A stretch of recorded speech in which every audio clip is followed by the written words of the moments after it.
ଭିତରେ ମୋ ଝିଅ ଏତେ ବଡ ହେଇଗଲାଣି ମୁଁ ଜାଣିପାରୁ ନାହିଁ ରେ। ଛୁଆ ଯେତେ ବଡ ହୁଅନ୍ତୁ ବାପା ମାଙ୍କ ନଜରରେ ସବୁବେଳେ ଛୁଆ।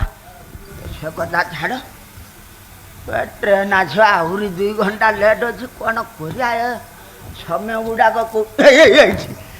ଏଇଠି ଟିକେ ଗଡି ପଡିଆ, ଟ୍ରେନ୍ ଆସିଲେ ଯା ନା ତ ଲେଟ୍ ଅଛି। କ'ଣ ଏଇଠି ଟିକେ ଗଡି ପଡିଆ। ଭଗବାନ चाय चौधरी चाय चाय चौधरी चाय आपेल चाय चौधरी आपेल चौधरी चाय आपेल 2 रुपए में 1 समोसा चौधरी चाय गरम चाय चौधरी चाय गरम चाय चौधरी चाय।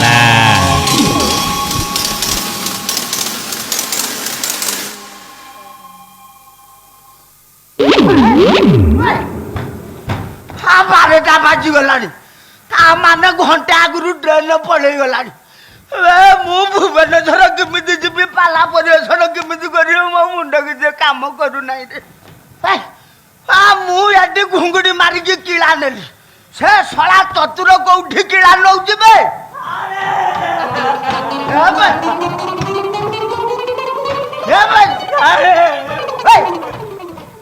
ମଶାଣିରୁ ଭୂତ ଉଠି ଆସିଲା ନା କ'ଣ ବେ? ନାଇଁ ସାରେ, ମୁଁ ଚତୁର ସାରେ। ଆମ ଚତୁର? ତୋର ଇଏ କି ଅବସ୍ଥା? ମୂଳା ମୂଳା ଯଦି ଏମିତି କିଳା ଦେଇଛି, ନୁହେଁ ତ ଆଉ କ'ଣ? ଏପଟ ମାର୍କେଟରେ ମୂଳା ମିଳିଲାନି, ସେପଟ ମାର୍କେଟ କୁ ଯିବା ପାଇଁ ମୁଁ ଟାଉନ ବସ ରେ ଉଠିଗଲି। ତାପରେ ଟାଉନ ବସ ରେ ଭୀଷଣ ଭିଡ, ସେଇଠୁ ମୋ ଦେହକୁ ଲାଗି ଜଣେ ମାଉସୀ ଠିଆ ହେଇଥିଲେ। ମାଉସୀ ପାଖରେ କାହିଁକି ଛିଡା ହଉଥିଲୁ? ବଜରେ କେହି ଝିଅ ପିଲା ନଥିଲେ ତାଙ୍କ ପାଖରେ ଛିଡା ହେଇଗଲୁ ନା? ଶୁଣୁନାହାନ୍ତି, ଶୁଣନ୍ତୁ ସାରେ, ଏତିକି ବେଳେ ମୋ ପେଟ କୁଣ୍ଡେଇ ହେଲା। ସେଇଠୁ ମୁଁ ଜାଣିପାରିଲିନି ସାରେ। କ'ଣ ଜାଣିପାରିଲୁ ନାଇଁ ବେ? ମୋ ପେଟ କୁଣ୍ଡଉଛି ଭାବିକି ମାଉସୀର କୁଣ୍ଡେଇ ଦେଲି। ତାପରେ ମୋର ନ କୁଣ୍ଡେଇ ତାର କୁଣ୍ଡେଇଲା ବେଳକୁ ଗଲୁ କୋଉଠି କମୁଛି ଯେ ମୁଁ ଆହୁରି ଜୋରରେ କୁଣ୍ଡେଇ। ତାପରେ ବୁଢୀକି ସମ୍ଭାଳେ କିଏ? କହିଲା ଯୋଗୁଳି ଖିଆ, ତତେ କ'ଣ ଆଉ କେହି ମିଳିଲେନି? 60 ବର୍ଷର ବୁଢୀ ପେଟରେ ହାତ ମାରୁଛୁ। 60 ବର୍ଷର ବୁଢୀଟାକୁ କାହିଁକି ହଇରାଣ କରୁଥିଲୁ ଭାଇ? ତାପରେ ତ ଅବସ୍ଥା ଅସମ୍ଭାଳ ହେଇଯାଇଥିବ। କାହିଁ ଆଉ ପଚାରୁଛନ୍ତି ସାରେ? ଟାଉନ ବସ ରେ ଯେତେ ପାସେଞ୍ଜର ଥିଲେ କିଏ ନ ମାରିଛି? 13 କିଲୋ 5 ଓଜନର ମଣିଷକୁ 30 କିଲିଆ ବିଧା। କେମିତି ସମ୍ଭାଳିଲୁ ଏ ଚେହେରାରେ? ମୂଳାରେ ମତେ କିକିଳା ଦେଲୁ ରେ ମୂଳା। ମାନିବାକୁ ପଡିବ ତୋ ବଡି। କେମିତି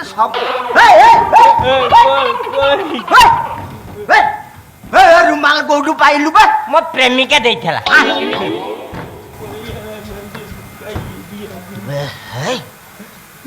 ତା ମାନେ ଏ ଶଳା ମୋ ଝିଅକୁ ପ୍ରେମ କରୁଛି ନା କ'ଣ?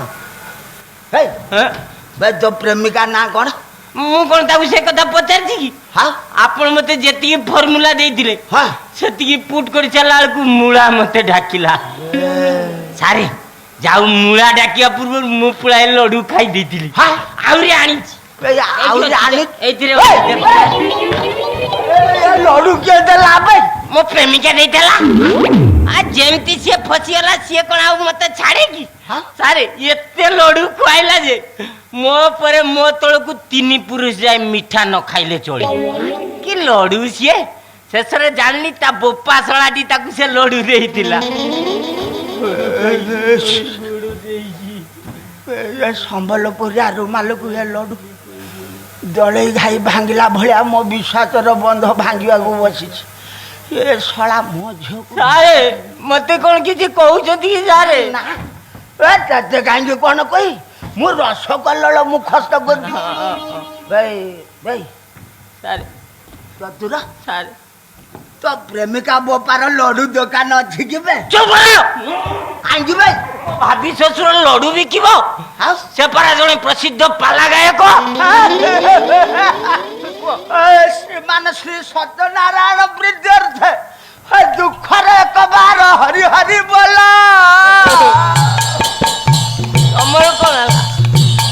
ରହିଯା, ତମେ କାହିଁ କାନ୍ଦିଲ କଣ ମୁଁ ଧାଡି ଦେଖିକି ମାରି ଯିବା ଲୋକ କୋଉ କଥା ତୁ ମତେ ପାଠ ପଢଉଛୁ ମାନେ ମୋରି ଠାରୁ ପ୍ରେମ ଟ୍ରେନିଂ ନେଇକି ଆଉ କୋଉଠି ପାଇଲୁ ନାହିଁ ମୋରି ଝିଅକୁ ପ୍ରେମ ପାଠ ପଢଉଛୁ ମୋରି ଭାଡିରୁ କୁକୁଡା ଖାଇକି ମତେ ପର ଦେଖଉଛୁ ସବୁବେଳେ ତମର ସେଇ ବେକାରିଆ କଥା ମତେ ଭଲ ଲାଗେ। ଯଦି ବେକାରିଆ କଥା ବୋତଲକୁ ଠିପି ମିଶିଲା ଭଳିଆ କଥା କେମିତି ସେଟିଂ ହେଇଯାଉଛି ମାନେ ମୁଁ ମୋ ଝିଅକୁ ରୁମାଲ ଦେଇଥିଲି ଲଡୁ ଦେଇଥିଲି ହଁ ତୋ କହିବା କଥା ଅନୁସାରେ ସେ ବୁଢା ଯଦି ପାଲା ଗାୟକ ହଁ ତାହେଲେ ମୁଁ କେମିତି ଭାବିବି ନାହିଁ ତୁ ମୋରି ଖୁଣ୍ଟାରେ ହୁକ ପକଉଛୁ ବୋଲି